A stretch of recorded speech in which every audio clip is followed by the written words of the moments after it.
어떤 사람이 그 돌아가신 카톨릭의 그 김수환 추기경께 추기경님 삶이란 무엇입니까?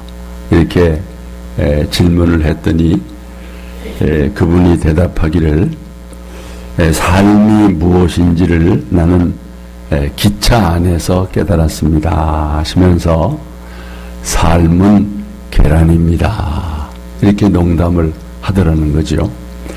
어느 날 추기경께서 강론을 위해서 기차를 타고 가는데 기차 안에서 그때 참 이 삶이 무엇인가, 인생이 무엇인가 이런 문제를 가지고 고민하고 있었는데 마침 열차에서 물건 파는 사람이 오면서 삶은 계란이요, 삶은 계란이요 이렇게 하고 오더라는 거죠. 그때 추기경이 깨닫기를 삶은 계란이로구나. 삶을 너무 어렵게 생각하지 말자. 인생에서 소중한 것은 멀리 있는 것이 아니라 아주 가까이 있는 것이구나. 이런 깨달음을 얻었다는 거지요. 독일의 사회심리학자 에리 프롬은 소유냐 존재냐라는 저서를 통해서 두 가지 인간상, 두 가지 삶의 양식을 제시했습니다. 이것이 아주 중요한 명제가 되었는데 그것이 바로 소유냐 존재냐.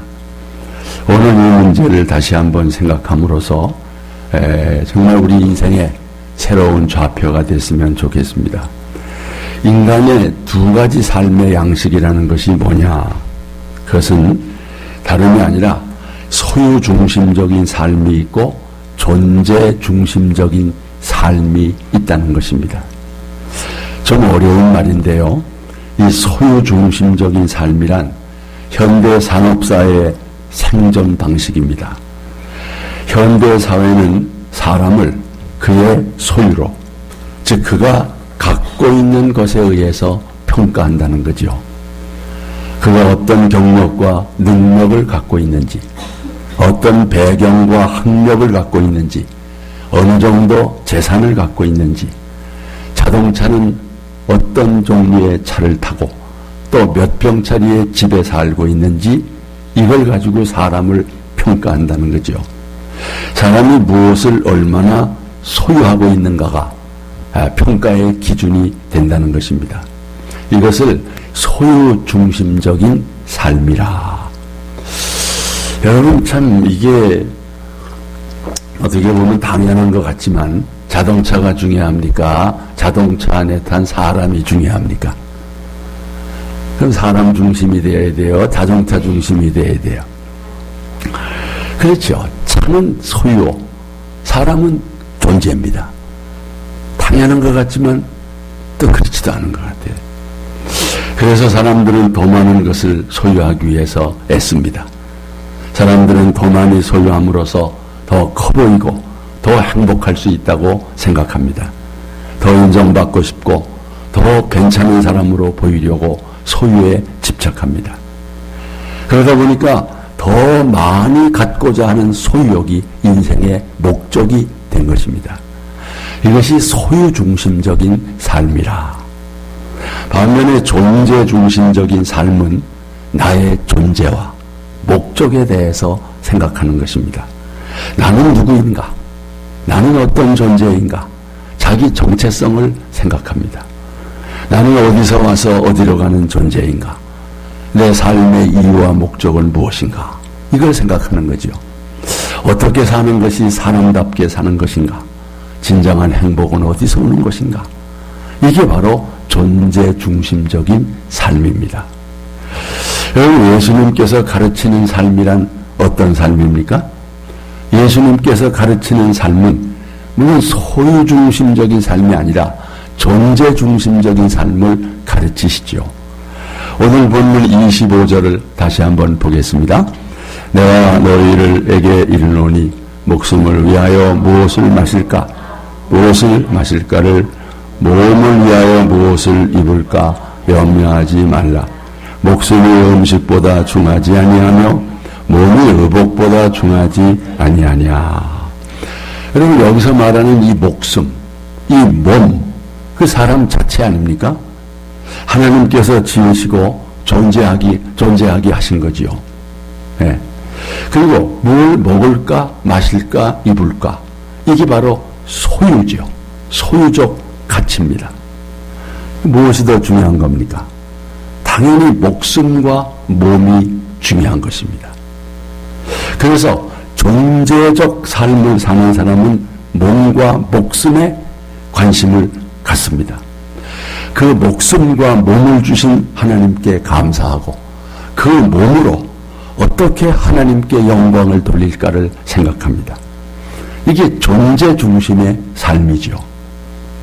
그럼에도 사람들은 생명과 몸의 이 존재 가치를 깨닫지를 못하고 오로지 그 목숨과 몸을 위해서 무엇을 먹을까, 무엇을 마실까, 무엇을 입을까에 몰두하는 거죠. 어떤 집에 살까, 어떤 차를 탈까, 이런 데 몰두하는 거죠. 그러면서 소유하지 못하면 불평합니다. 여러분, 그 소중한 목숨이 있고 그 소중한 몸이 있는데도요, 이게 소유 중심의 삶이기 때문인 거죠. 예수님께서 40일 금식 기도를 하실 때 마귀가 와서 내가 만일 하나님의 아들이었던 이 돌들로 떡덩이가 되게 하라 시험했습니다. 이때 예수님께서 뭐라고 말씀하셨습니까? 다 같이 사람이 떡으로만 살 것이 아니요 하나님의 입으로부터 나오는 모든 말씀으로 살 것이라. 아멘. 떡만을 위해 사는 사람은 소유 중심적인 삶을 사는 거고, 하나님의 말씀으로 사는 사람은 존재 중심의 삶을 사는 것입니다. 여러분은 떡으로만 살 것이 아니라 하나님의 말씀으로 살기를 축원합니다. 예수님 자신은 물론 존재 중심적인 삶을 사셨죠. 예수님은 무엇을 소유하려고 하신 적이 없어요. 세상을 떠나실 때 땅 한 평, 그야말로 옷 한 벌조차도 아무것도 소유하지 않으셨습니다. 그리고 예수님께서 교훈하신 산상보훈의 이 팔복의 말씀, 과연 누가 복이라 그랬습니까? 다 같이 심령이 가난한 자는 복이 있나니 천국이 그들의 것이며, 애통하는 자는 복이 있나니 그들이 위로를 받을 것이며, 온유한 자는 복이 있나니 그들이 땅을 기업으로 받을 것이며, 의에 줄이고 목마른 자는 복이 있나니 그들이 배부를 것이며. 여러분, 이 말씀 보십시오. 심령이 가난한 자, 애통하는 자, 온유한 자, 의에 줄이고 목마른 자. 이게 이 존재 자체를 가리키는 거예요. 네. 이런 존재적 삶을 사는 사람이 복이 있다. 그런 사람에게 하나님께서 엄청난 은혜와 복을 주신다는 거지요. 그러므로 우리는 이런 존재 중심적인 삶을 추구해야 하는 것입니다. 여러분, 이 말씀 보십시오. 많은 재물보다 명예를 택할 것이요 은이나 금보다 은총을 더욱 택할 것이니라. 많은 재물이나 은금은 소유를 의미하는 거죠. 그리고 명예나 은총은 존재를 가리키는 겁니다. 우리는 재물보다 명예를 택하고 은이나 금보다 하나님의 은총을 추구해야 한다는 거죠. 이렇게 놓고 볼 때에 여러분은 어떻습니까? 소유적인 삶을 사셨습니까? 아니면 존재적인 삶을 추구하셨습니까? 사실 신앙생활 자체가 소유적 삶에서 존재적 삶으로의 전환입니다. 육신만을 위해 살던 우리가 정말 믿음으로 우리의 영혼이 구원을 받고 하나님을 예배하며 사는 것, 이게 존재적 삶을 사는 거 아니겠습니까? 이것만으로도 참 감사한 거지요. 여러분, 더욱 힘쓸 수 있기를 바랍니다. 소유적 삶을 사는 사람과 존재적 삶을 사는 사람이 이 추구하는 게 다릅니다. 소유적 삶은 염려합니다. 그러나 존재적 삶은 하나님의 나라와 그의 의를 추구하는 거죠. 이 소유적 삶을 사는 사람은 매일 염려하며 살게 돼요. 눈만 뜨면 뭘 먹을까? 뭘 마실까? 뭘 입을까? 염려합니다. 어떻게 하면 좀 더 잘 먹고 잘 마실까? 어떻게 하면 좀 더 많이 쌓아놓고 살까? 이게 소유중심적 삶이죠. 그러나 존재적 삶을 사는 사람은 염려 대신 감사하고 기도합니다. 예수님께서 무엇을 먹을까 마실까 입을까 염려하지 말아라 그러셨잖아요. 예? 우리가 어떻게 살아야 돼요? 자, 이 말씀 봅니다. 아무것도 염려하지 말고 다만 모든 일에 기도와 간구로 너희 구할 것을 감사함으로 하나님께 아뢰라. 그렇습니다. 존재 중심적인 삶을 사는 사람은 염려하지 않고 감사합니다. 목숨과 몸을 주신 하나님께서 음식도 주시고 의복도 당연히 주실 줄로 믿기 때문인 거지요. 여러분, 주는 말씀입니다. 다 같이 내가 너희에게 이르노니 목숨을 위하여 무엇을 먹을까 무엇을 마실까 몸을 위하여 무엇을 입을까 염려하지 말라. 왜요? 목숨이 음식보다 중하지 아니하며 몸이 의복보다 중하지 아니하냐. 여러분, 정말 사람의 생명이 얼마나 중합니까? 여러분의 목숨이 얼마나 중요합니까? 에? 정말 여러분 예수님 말씀 보세요. 다 같이 사람이 만일 온 천하를 얻고도 제 목숨을 잃으면 무엇이 유익하리요? 사람이 무엇을 주고 제 목숨을 바꾸겠느냐? 그 한 생명이 천하보다 귀하다는 거지요. 여러분의 목숨이 천하를 주고 바꾸겠느냐는 거예요. 예? 여러분이 온 천하보다 더 귀한 존재라는 거예요. 여러분이 온 천하가 얼마나 온 천하의 값이 얼마예요? 예? 온 천하를 다 팔면 얼마예요? 이 값으로 따지면 이게 비교도 안 되는 거죠. 할 수가 없잖아요.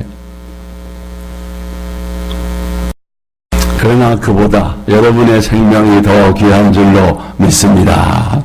하나님이 그렇게 보시는 거예요. 하나님의 형상대로 지음받은 인간의 가치가 그렇게 귀하다는 거예요. 오늘이 종교개혁주의인데 마틴 루터가 종교개혁을 일으킬 때 그 캐치프레이즈가 세 가지. 오직 성경, 오직 믿음, 그리고 또 하나가 만인 제사장. 만인이 다 제사장이다. 에? 정말 이 개인의 가치를 존중히 여기는 거죠. 에? 만인이 다 사제다. 에? 얼마나 이게 참 그 당시에는요, 신부만 사제죠. 교황만 사제죠. 아니다. 우리의 제사장은 예수 그리스도 한 분이다. 예수 그리스도를 통해 구원받은 사람은 다 똑같이 다 제사장이다. 왕 같은 제사장이라고 그래.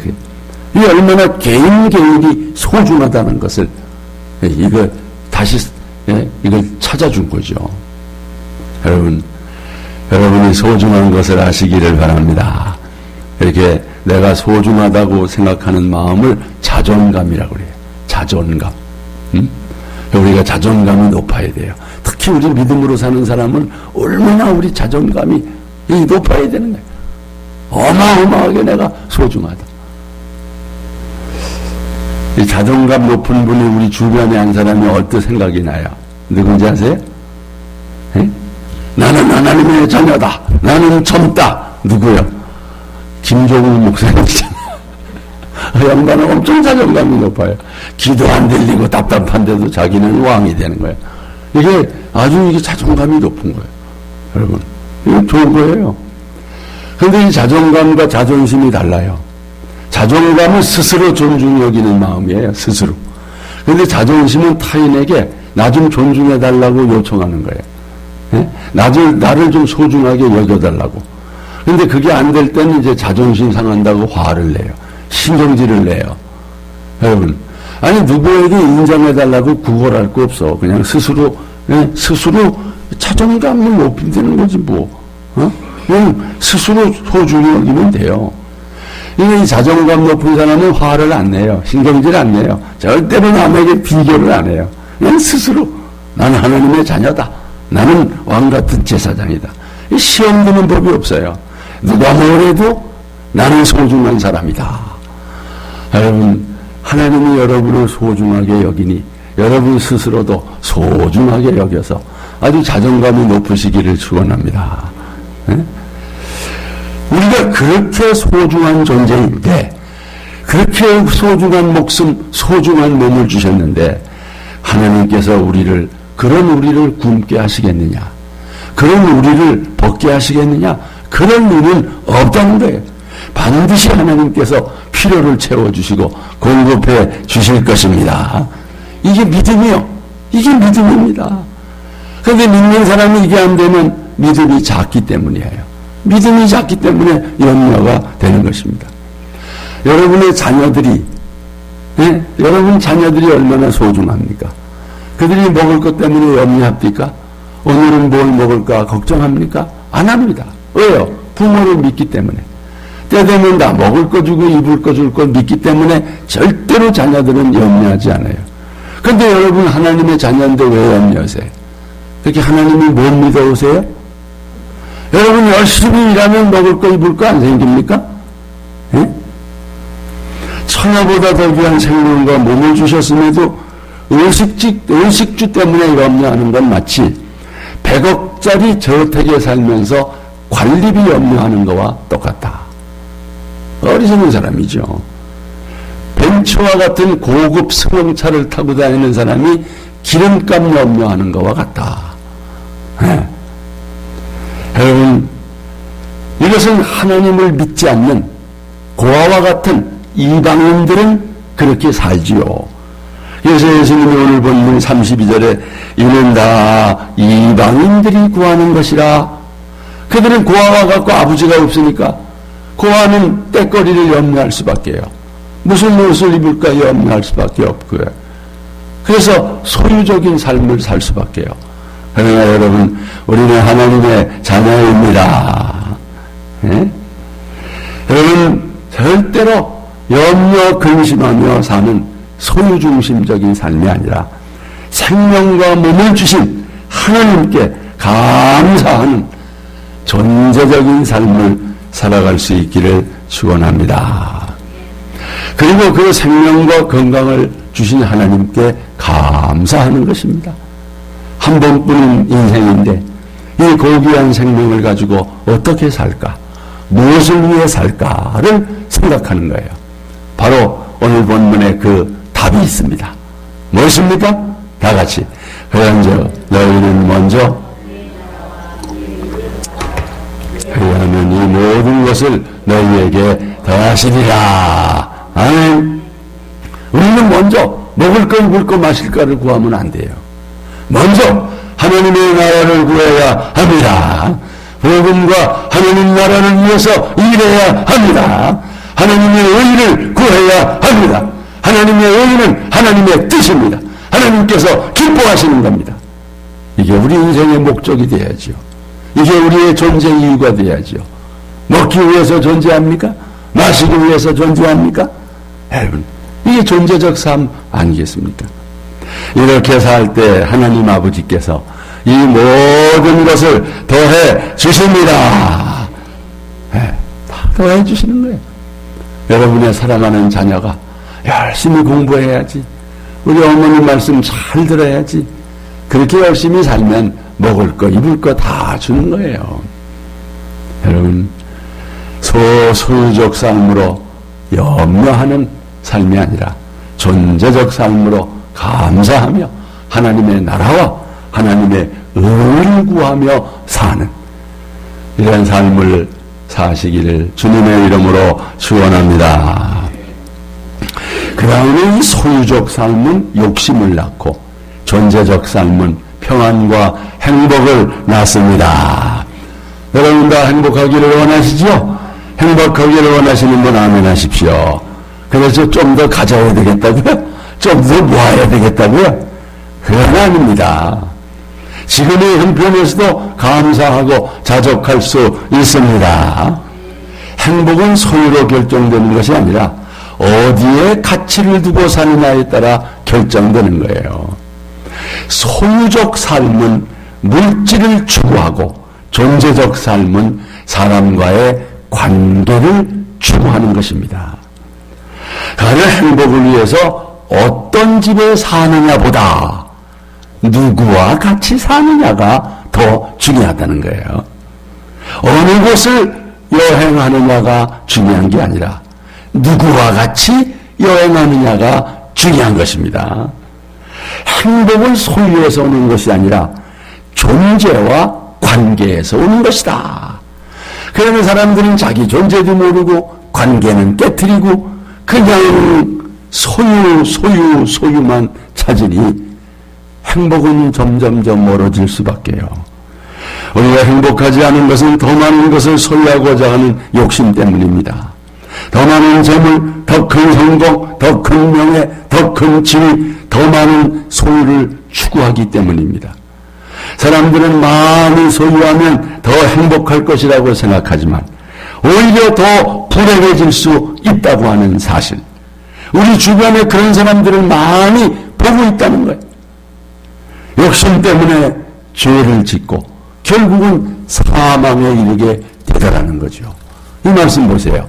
다 같이 오직 각 사람이 시험을 받는 것은 자기 욕심에 끌려 미혹됨이니 욕심이 잉태한 즉 죄를 낳고 죄가 장성한 즉 사망을 낳느니라.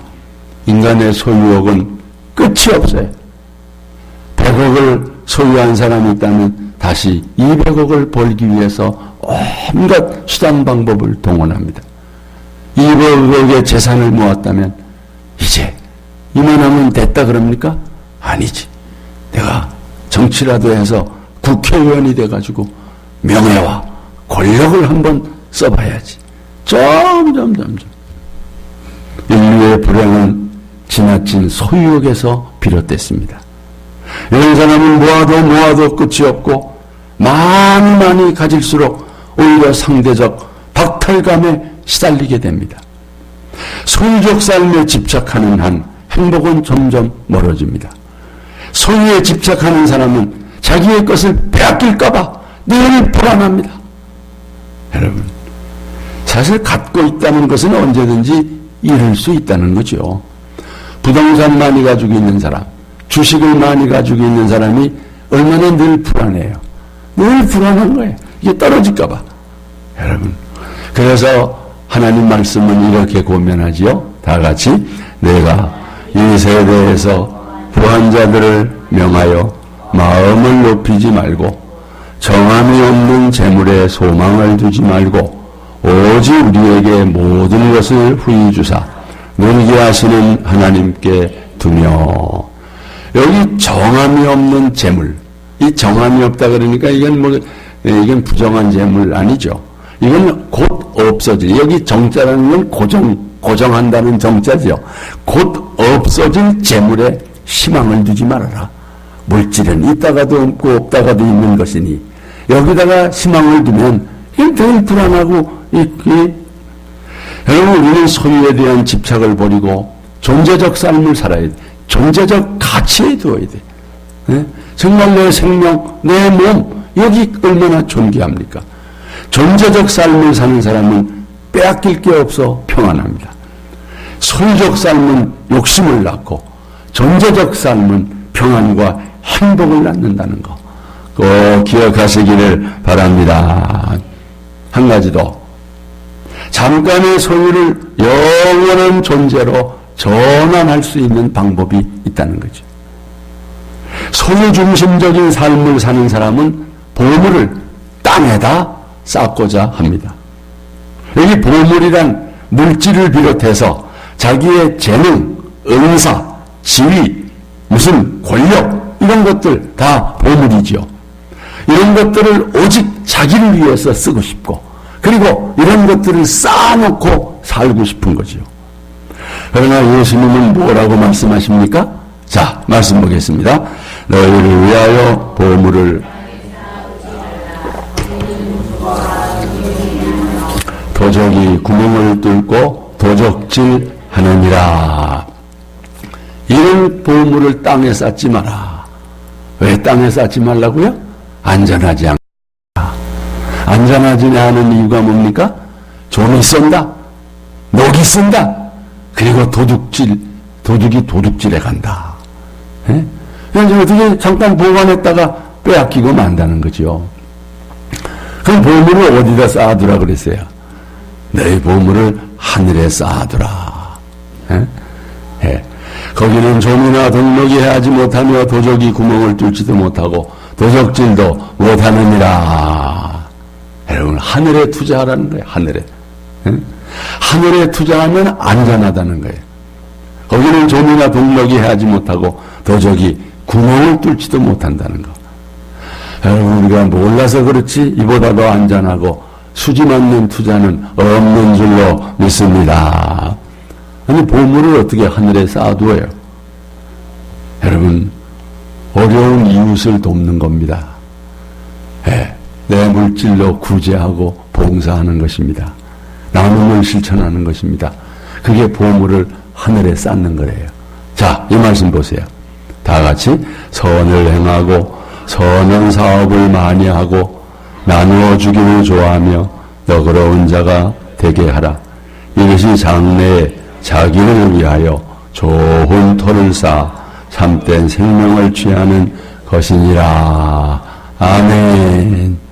선을 행하고 선한 일에 부여하며 나눠주기를 좋아하고 남의 어려움에 깊이 동정하는 사람이 되라. 이것이 장래를 위해서 좋은 터를 쌓는 것이다. 그렇게 함으로써 영원한 생명을 얻게 될 것이다. 예수님께서는 소자에게 냉수 한 그릇 주는 것도 상을 잃지 아니하겠다. 반드시 갚아주시겠다. 여러분, 이 말씀 한번 보세요. 다 같이 가난한 자를 불쌍히 여기는 것은 여호와께 꾸이는 것이니 그 선행을 갚아주시리라. 선행을 하는 건 하나님께 꾸어주는 거래요. 반드시 하나님이 대갚아 주셔요. 이자까지 보태서 대갚아 주신다는 거죠. 이것이 잠깐의 소유를 영원한 존재로 전환하는 거다. 여러분, 정말 영원을 사모합니까? 그 나라에서 여러분, 외국 가려면 그 나라 돈으로 환전해서 가야 돼요. 환장이 아니라 환전입니다. 환전해서 가는 거예요. 여러분, 천국의 소망을 가진 사람은 이 세상 재물을 하늘나라에다가 쌓아두는 거예요. 하늘나라 돈으로 다 바뀌어지게 되면 그 나라에 가면 다 거기 있는 거예요. 할 수만 있으면 물질과 재능을 어려운 이웃을 위해 쓰시기를 바랍니다. 안 쓰고 움켜쥐면 그냥 다 없어져 버려요. 움켜쥐고 있는 것은 사실 내 돈이 아니라는 거예요. 근데 사람들이 움켜쥐려고 그러잖아요. 움켜쥐. 이거 내 거다! 내 거다! 그리고 죽어요. 그럼 뭐예요? 아무것도 없는 거예요. 하늘나라 가도 아무것도 없는 거예요. 내 돈이 뭐냐? 내 돈이란 내가 살아있는 동안 쓰고 가는 돈만 내 돈이에요. 어리석은 사람은 모아놓은 돈이 내 돈인 줄 알아요. 모아놓은 돈이 내 돈인 줄 알아요. 죽으면 다 끝인 거예요. 다 같이 내 돈은 내가 쓴 돈이다. 쓰지 못하고 남겨놓은 돈은 남의 돈이다. 남의 돈이. 왜 남의 돈이에요? 자식 돈이지. 그것도 남의 돈이에요. 여러분, 지난 주간에 어떤 노부부가 400억을 기부한 얘기 들어봤죠? 이야, 그분이 믿음이 있는 사람인지 없는 사람인지 내가 조사를 못했지만, 이야, 진짜 지혜로운, 그거 400억을 딱 움켜쥐고 있다가 그냥 죽으면 남의 돈 되는데, 자기 손에 꽉 쥐고 있다가 대학에다가 딱 기부해버리니까, 이게 말하자면 환전을 한 거야. 하늘나라의 보물을 쌓은 거야. 얼마나 그 노인네들 대단한 노인네들이에요. 거기야 대단하니까 그 돈을 모았겠죠. 이야, 정말 어떻게 먹지 못하고 입지 못하고 마시지 못하고 얼마나 지금도 그냥 모은 걸 갖다가서 몽땅 들하게 기부를 했어요. 여러분, 이 시편 49편 말씀 한번 보세요. 다 같이. 죄 있는 자도 죽고 어리석고 무지한 자도 함께 망하고 그들의 재물은 남에게 남겨두고 떠나는 것을 보게 되리로다. 내 돈 하면서 결국 모았는데 결국 남의 돈 되더라.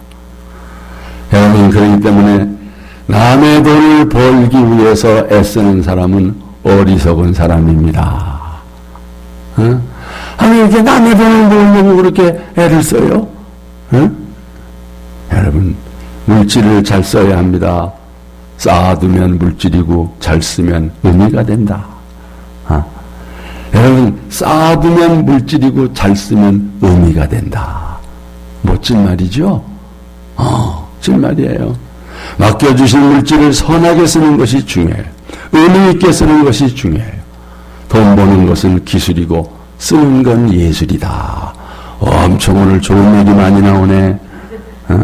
옆에 사람과 한번 인사합시다. 버는 건 기술이고 쓰는 건 예술이래요. 우리 예술가가 됩시다. 멋지게 돈을 쓸 줄 아는 게 예술이라는 거예요. 예술. 또 한 가지 보물을 하늘에 쌓는 방법은 선교 사업에 투자하는 겁니다. 복음과 하나님 나라를 위해서 물질을 드리는 겁니다. 옛날에 독립운동할 때 독립자금 모아서 나라 위에 쓰듯 우리는 복음과 하나님 나라를 위해서 물질을 쓰는 것입니다. 이보다 더 좋은 투자는 없어요. 여러분, 정말 예수님께서 100배로 갚아주신다고 약속했어요. 자, 이 말씀 보세요. 다 같이. 내가 진실로 너희에게 이르노니 나와 복음을 위하여 집이나 형제나 자매나 어머니나 아버지나 자식이나 전토를 벌인 자는 현세에 있어 집과 형제와 자매와 어머니와 자식과 전토를 몇 배나 받고 100배나 받되 박해를 겸하여 받고 내세에 영생을 받지 못할 자가 없느니라. 아멘. 하늘나라에 현금은 못 가져갑니다. 그러나 미리 송금할 수는 있습니다. 이웃을 돕는 거, 복음 사업을 위해서 헌금하는 거, 미리 송금하는 것입니다. 이것이 잠깐, 내 손에 잠깐 거쳤다 없어진 이 잠깐의 소유를 영원한 존재로 바꾸는 방법이죠. 여러분, 어떻게 살아오셨습니까? 앞으로 또 어떤 삶을 살아가시겠습니까? 오늘 말씀처럼 소유 중심이 아니라 존재 중심의 삶으로서 감사하고 평안하고 행복하고 그리고 영원한 복을 준비하실 수 있기를 주님의 이름으로 축원합니다. 찬송가 492장 함께 찬양합니다.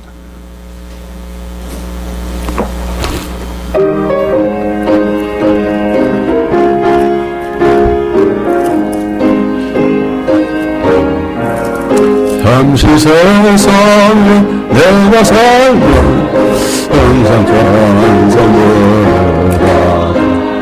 날이 너머로 오라 하시며 영광 흥하리. 열린 천국문 내가 들어가 세상을 내려놓고 빛난 멸류관 받아쓰고서 주와 그리 삶이 행을 걸자기 더듬으면서 나의 갈길 나간 후에 죄의 품 안에 내가 한기 영원토록 살리로다. 열린 천국문 내가 들어가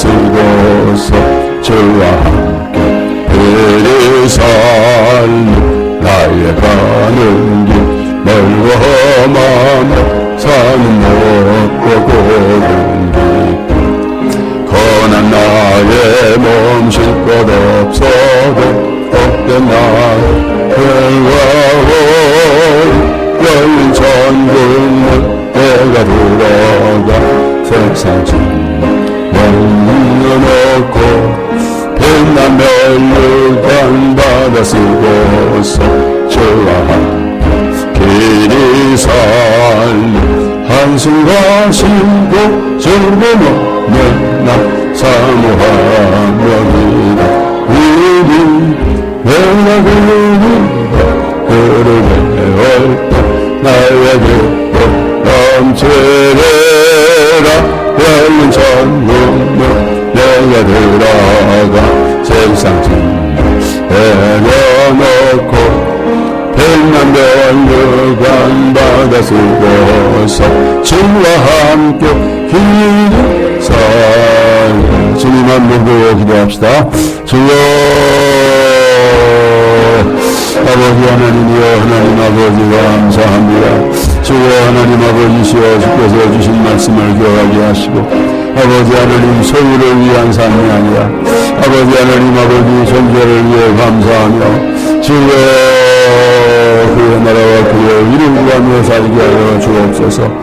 주여 아버지여 아버지 하나님이여 보이는 것은 잠깐이요 보이지 않는 것은 영원하다 했사오니 주여 영원한 것을 바라보고 살게 하여 주시고 영원한 것을 추구하며 살게 하여 주옵소서.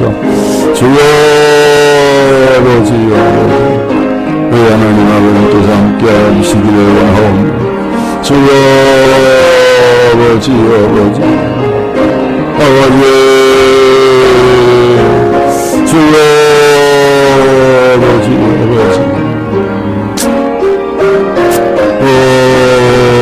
아버지 하나님께서 함께하여 주시기를 원하옵니다. 주여 아버지 사랑의 하나님 아버지 눈에 보이는 육체와 물질은 잠깐이요 보이지 않는 생명은 영원한 줄로 믿습니다. 믿음으로 영원을 바라보며 살아갈 수 있게 하옵소서. 예수님의 이름으로 기도하옵나이다. 아멘. 491장 찬송합니다.